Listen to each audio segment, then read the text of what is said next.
ইসরায়েলের আগাম হামলার জবাবে শক্তিশালী মিসাইল ও ড্রোন নিয়ে ইসরায়েলের আকাশে তাণ্ডব শুরু করেছে তেহরান। সাপের লেজে পা দিয়ে এখন ভয়ঙ্কর প্রতিহতের মুখোমুখি নেতানিয়াহুর সৈন্যরা, এই তথ্য নিশ্চিত করেছে আইআরজিসি। প্রথমে কম শক্তির ব্যালিস্টিক মিসাইল, ধাপে ধাপে হাইপারসনিক দিয়ে আঘাত হানার প্রস্তুতি সেরেছে ইরান। তাই তো ভয়ে আকাশপথ বন্ধ করে শহর জুড়ে সতর্কতা জারি করে গর্তে লুকাচ্ছে ইসরায়েলিরা।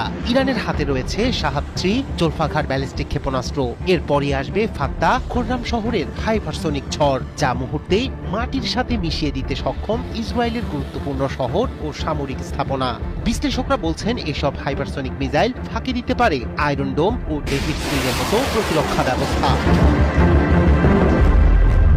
আমেরিকা ও ইসরায়েলের যৌথ হামলার পর চূর্ণ বিচূর্ণ করে দেওয়ার মতো পাল্টা হামলা শুরু করেছে ইরান। আক্রমণের পরপরই বার্তা সংস্থা রয়টার্সকে দেয়া বক্তব্যে ইরানি কর্মকর্তা বলেন, সাম্প্রতিক হামলার জবাব দিতে কঠোর ও বিধ্বংসী হামলা শুরু করেছে তেহরান। তিনি বলেন, যুক্তরাষ্ট্র ইসরায়েলি হামলার জবাবে ইরানের পাল্টা আঘাত হবে অত্যন্ত ভয়ঙ্কর।